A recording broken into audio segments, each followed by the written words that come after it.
Hey, folks, welcome to InTheMoneyStocks.com's daily analysis video, brought to you by the creators of proprietary price, pattern, and time methodology. Learn the PPT strategies and profit for life.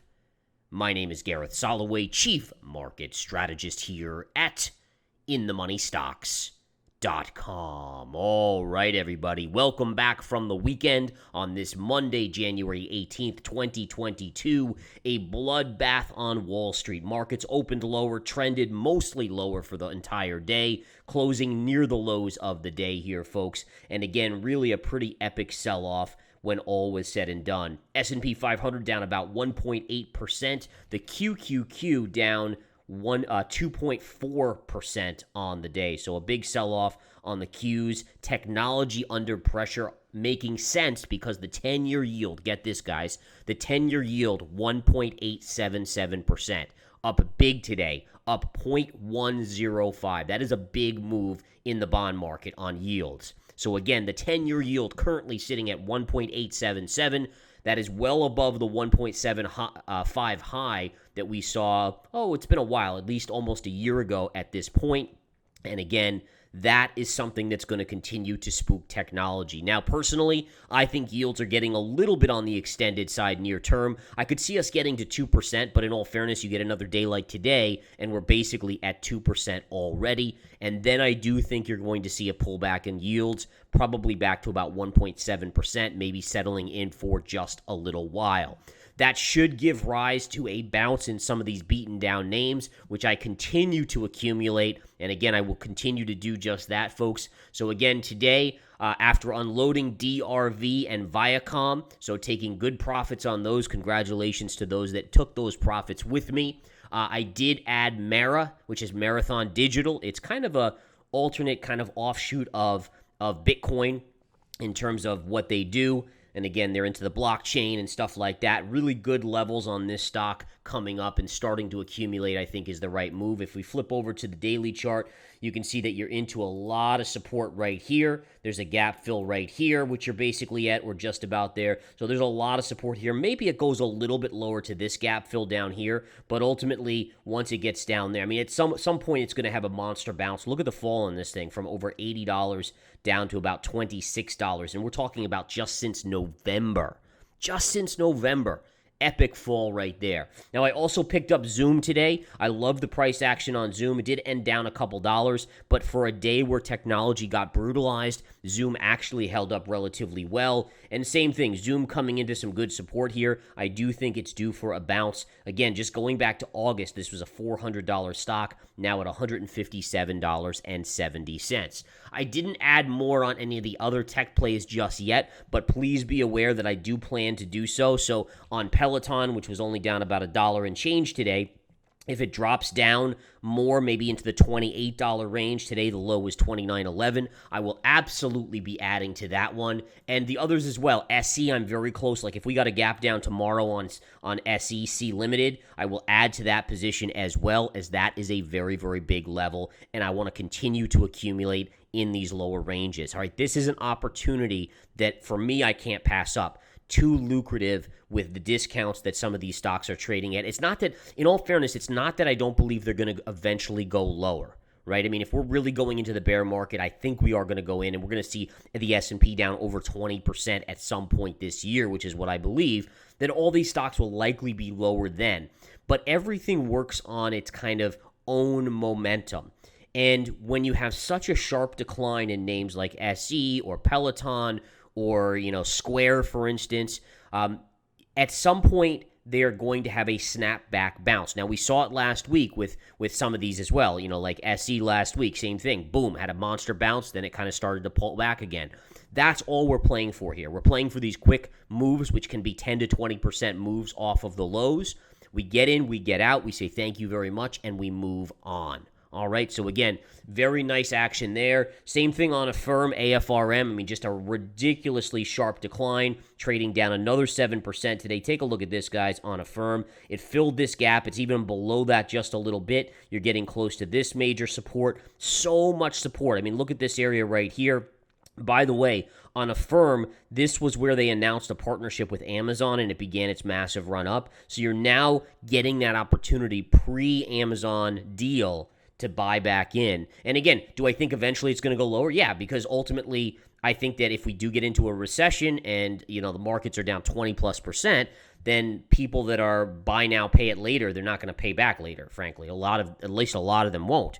And that's going to hurt the stock. But in the short term, is it due for a bounce? Hell yeah, it is. All right. So again, I have a small position on all of these, basically 1% of my portfolio. I'm going to utilize it to just slowly accumulate a little bit more every percentage amount down into these key supports, being patient, waiting for those bounces, and then when it does come in, the bounces should be very sizable. Okay? All right, so again, we'll continue to watch on that. Same thing with Teladoc. If it gets a little bit lower, I want to add to that. Again, my entry on Teladoc is 79.60. It's trading at 75.70. I would say in the 74.73 range is where we want to add. That would bring our average in beautifully, just like what I did on SCO today. So I did add to SCO the oil chart, again, hitting a double top. You actually officially hit the double top on the WTI crude chart, not the USO chart, which is off, but the WTI chart hit double top.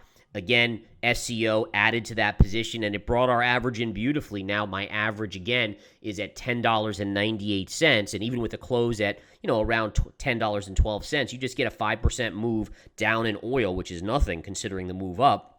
And SCO will jump 10%, putting us nicely in the money. And ultimately, I think oil is going to have at least a 10% correction, which means 20% plus upside in SCO. All right, by the way, I wanted to show you guys this just to talk about why, just another factor of why you could see a good potential top on oil. Take a look at this trend line on ExxonMobil here, folks. Look at this one right here. All right, this one actually stretches even further back, but it's a beautiful line. In fact, I want to go to a larger time frame and actually show you guys this on a larger time frame. Let's go to the weekly chart. So look at this. Right here. All right, so look, connecting one. This is the weekly, by the way. So we're going back to 2016 here. 2016. Pivot, pivot, pivot, pivot, and kissed right here. And look at where the price is. If I know anything, if anything I've learned in my career is anything whatsoever, then this should be a pullback level on Exxon. In fact, I didn't buy puts today, but if it trades neutral to higher tomorrow, I will be picking up some puts on ExxonMobil for a pullback on this alone. All right, so that's just a little bit of an update there, folks. Again, if we flip back to the 10-minute chart and we go back to the spiders, again, spiders under quite a bit of pressure here. Closing just off the lows of the day. In fact, on the 10-minute chart, we made a new low on the last candle before bouncing back just a little bit. Again, for the most part, it was a sideways, choppy to slightly lower day. You opened sharply lower and just kind of continued that general trend. There was one kind of float up here, which was the buy the dippers trying to kind of get control. But really the story of the day, and again, I talked about a lot, but now we're going to get into the story of the day, believe it or not. The story of the day is the daily chart on the spiders, and there you have it. A close below this upsloping channel that I've had on my chart for a long, long time. Now, again, do I think this is the beginning of a major epic collapse down, straight down for the next 20 days? No. You're going to have bounces. Wouldn't even be surprising if we had a bounce tomorrow. But ultimately, we are now officially breaking the trend to the upside. In addition, I do want to see confirmation. That would be helpful just to really confirm it. We'll see tomorrow if we get that confirmation. But if we do, then again, it's just one more nail in the coffin of this market that has had an epic run due to the Federal Reserve, right? And I'm really crediting the Federal Reserve, right? I mean, it's not that companies were amazing in terms of, just innovating, right? I mean, there's obviously innovation. There's always innovation. But it's the Federal Reserve that was pumping literally $1.5 trillion into the market, then raising their balance sheet, probably pumping another $3 trillion just in the last year into the market. Then you had the federal government doing all the stimulus checks and everything like that. And that money just went right into the stock market. All right, free money basically, low interest rates, and obviously that's starting to shift now. And by the way, the rise in interest rates is going right along with my thought process of the housing market starting to slow. I've talked about that with you guys recently.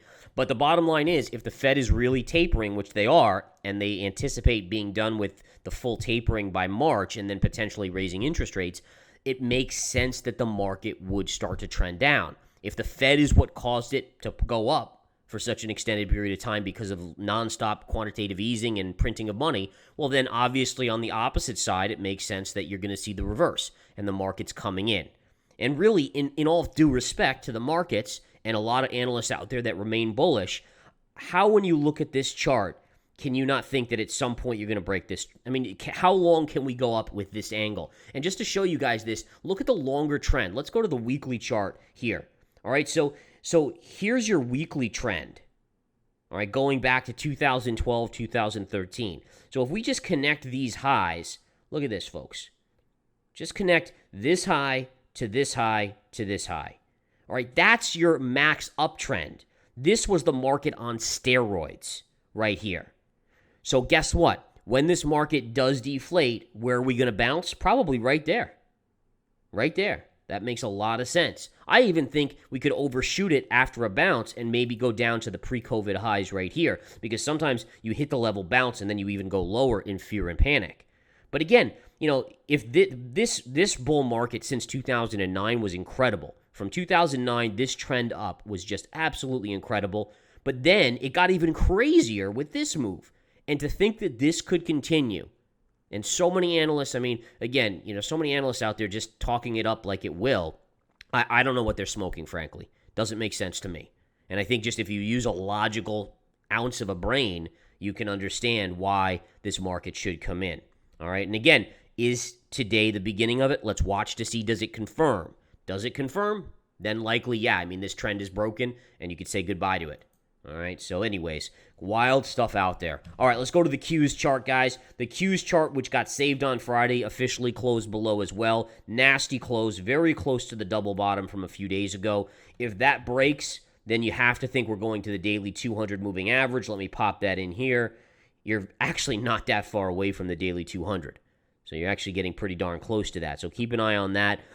That's right now at 365. So you're only $6 away from the 200 moving average. I do think the market's bounced there. So it makes sense that, let's say we go a little bit lower tomorrow, for instance, and we use it to pick up more of these, double up on these really small 1% positions that we've accumulated on Peloton, on SE, and, some of these other ones. It makes a lot of sense that will be one of the triggers, the Qs hitting the 200 moving average for a bounce in those names. Speaking of names that are bouncing, very happy to see China stocks perform as well as they did today. A lot of them were down, but relatively minor down moves. In fact, Alibaba, which had bad news this morning, was down trading, down 3 to 4, even above 4% at one point when the U.S. government announced that they were going to look into Alibaba's cloud computing cloud services to see if it was a national security risk. And then Alibaba, straight out of the gates, rallied up and actually almost went green, and then did close down about 2% on the day with just a nasty sell-off in the markets. But interesting there. You could look at other ones out there like Futu, Chinese stock. Look at that, up 3.75%. BEKE, another one that was up on the day. Pinduoduo, which we have, that was up on the day. And then again, TME still was down a little bit. That's just down a little bit there. IQ inching down a little bit as well. But again, considering the bloodbath, I was relatively happy with how Chinese stocks performed today. And we'll continue to kind of keep track of those, obviously, with our positions there. All right. So we've looked at the Qs. We've looked at the spiders. Let's take a look at the Russell. The Russell got hammered. And by the way, what's crazy about this is that interest rates have surged, but bank stocks have been clobbered the last few days. All right. So this is the Russell, and that's why I'm talking about it now. The Russell was down 3%, guys. And by the way, I would be semi-interested in adding or buying the Russell at around 205 right here. All right, so I don't know if it'll get there tomorrow. It's only about $2.75 lower from here that would get me there, but that would be an interesting area because it's the low end of this kind of sideways consolidation that the IWM has been going into. But going back to the financials, take a look at JPM today and look at the last couple days on JPM. I mean, they had earnings on Friday. Stock got crushed. Stock got crushed again, but actually hit support. And then look at Goldman today. We actually day traded this off this trend line, guys. By the way, look at that right there, and look at the bounce on that. Beautiful day trade with the live day trading room today on Goldman Sachs. But look at that fall. I mean, down 7% on Goldman Sachs. You don't see that very often. And again, that was on the back of earnings. That was absolutely on the back of earnings. So bottom line is, Be ready. There are going to be more trades coming, lots of small positions because I want us to kind of dip our toe in the water in this crazy market, but definitely be ready. Speaking of ready, keep an eye on Microsoft. Microsoft has some support at 300, but I'm going to look to buy potentially 296 and just below the 200 moving average, and there's a gap fill. I think you get a good bounce on Microsoft off this area right down here. So there's a lot of stocks that down the line are going to go, like Microsoft eventually is going to go a lot lower, right? Definitely in my view, it's going to go lower. But in the near term, you're going to get a bounce off these technical levels. That's just the way technical levels usually work, and we will do our best to obviously, or I'll do my best to trade them with you guys and get us some good money out of them. All right? All right, so that's that, folks. Again, pretty crazy just kind of scanning through so many stocks under pressure. I want to take a look at Roku. Roku was up earlier in the day. Actually did close down just a little bit. A lot of lines here, by the way, from just past day trading and stuff like that. I can get rid of a lot of them here. But Roku's actually into a lot of support. We talked about this in the verified live broadcast last night. This pivot area here with here, and then prices right into there. Look at that sell-off on Roku from almost $500 down to $166, $166. I mean, incredible. Absolutely insane. All right, so, by the way, this is the deleveraging going on. You had funds that had just gotten into these positions and over-leveraged themselves, and then they're basically all deleveraging. By the way, remember what happened on Viacom and Discovery and some of the Chinese stocks back here when that hedge fund got in trouble and had to deleverage with this big drop? Let me get a little bit of these moving averages again here, okay? So remember, this big drop was a deleverage. Basically, that's what's going on with a lot of these tech names, even stocks like SE. Basically, they were over-leveraged. They kept on going up and up, these stocks. And then once the deleveraging starts, it's like a waterfall event. Now, at some point, you're going to get an epically big bounce. But again, it's pretty remarkable that, with the, what potentially downside these things can have, how quickly it can come in too. Because again, just look at where SE made its high. You were back in late October. That was just late October, a couple months ago, and down from $365, $370 down to $170. Nuts. Really, folks, we couldn't ask for a better day trading environment or swing trading environment. I hope it stays like this for a long time with big moves in stocks up and down, because there will just be countless opportunities for us. Could be the best year I've ever had if this market continues to be this volatile. Speaking of volatility, nice to see the UVXY up nicely today. QID, obviously, we have that position. That had a great move as well. Great to see that nearing the $18 level. We're in the money nicely there. So really good to see those paying off. DXD looking good as well. All right, so anyways, bottom line is let's flip over to Bitcoin. We'll do a quick little check on Bitcoin. Now, I will say this on Bitcoin. I actually thought Bitcoin's price action today was very bullish, and this is Chainlink, which is a different crypto. Let's flip over here. But bottom line is Bitcoin's back to 42,000, right? And that's basically unchanged for the day. And even when it was at its lows, it got down to about 41,300. All right, so it was only down $700, which for Bitcoin is nothing. That's like a gentle breeze in the Bitcoin crypto world. The reason why I say this is bullish right now is because if you looked last week when the stock market had a big dip, if you looked at the week before that, anytime the stock market had a dip like it did today, down 2%, 2.5% on the Qs, what did Bitcoin do? It had a major sell-off. So the fact that it's holding up as well as it is here, to me, very short-term bullish. Now, again, doesn't mean longer-term. I don't still think it's going lower. But I actually utilized today, I already have a small position in Bitcoin, but I utilized it to pick up some Solana today and on the dip. For those of you in verified investing crypto, you saw that. That's already in the money for us, over $5, which is a beautiful move right here. Again, lots of support. Very short-term trade. We're only looking to hold it for 10% move or so. But bottom line is that when I saw that price action, it made a lot of sense to expect a move up in Bitcoin short term. I still think 46,000 on Bitcoin is very, very doable. Okay, let's go to GLD real quick here. Gold today fractionally lower. I love this price action on gold. Basically had a big move in the last week. Now it's making bullish consolidation. It's so close to this down sloping wedge pattern. If it breaks the wedge pattern to the highs it goes, I think it's going higher. I think you're going to see new all-time highs on gold in 2022. I even think you could get to 2,500, maybe even 3,000 an ounce this year if it really goes nuts. But again, a lot will be dependent on what the Fed does. My guess is by the third or fourth quarter of 2022, the Fed will already be backing off from their hawkish raise interest rate, lower balance sheet action, because the stock market will have fallen so much, which will then create a chain reaction, which will then make unemployment go up. And as soon as unemployment goes up, especially if my expectation is inflation is going to come down to around 5%, which is still long-term very, very high. But if you get unemployment to go towards 10% and inflation's at 5%, what do you think the Fed's going to think is the bigger threat? The unemployment rate. And they're going to attack the unemployment rate. So that'll mean more easing probably by late this year, and that sets up even more bullish scenario for gold. Okay, on to the next one, silver. Silver actually had a very strong move today, broke out above this short-term level. Now, it still hasn't taken out this downsloping trend line just yet, but good price action on silver. Again, silver shorter term, I have a little bit harder time seeing it because of the economic aspects, but overall, you still got to like silver. I mean, silver's still going to go higher because the dollars are never going to, I mean, in all fairness, dollars just going to continue to be printed, and eventually the dollar's going to lose strength. I mean, recently, if you look at the UUP, the dollar's actually been pretty strong, right? I mean, look at the trend on the UUP. We had a little dip, now right back up, which is the dollar ETF, by the way, if you don't know. But ultimately, if you look out 10 or 20 years, the dollar is going to weaken. I mean, you can't have so much printing, and inevitably, China wants the digital yuan to be the reserve currency of the world, okay? Lastly, oil. We kind of talked on this already. And again, it's a little bit of a crazy chart here because it doesn't match up to the WTI quite as precisely, but great move up on the USO here. And again, WTI, if you looked at that chart, in fact, I can bring that up on my other platform here. By the way, I love having this second platform so I can do this stuff with you guys. WTI. There we go.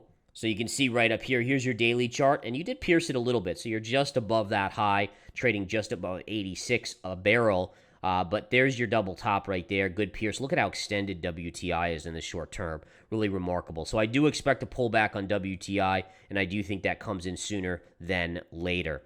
All right, guys, the bottom line is wild action in the markets, fun action for me. This is the type of market that most people are scared at. I thrive in this market. This is the type of market where you can see great moves, great bounces, great pullbacks, and opportunity. Essentially, opportunity is made in this market. I love when the Fed gets out of the way, so it's a real market.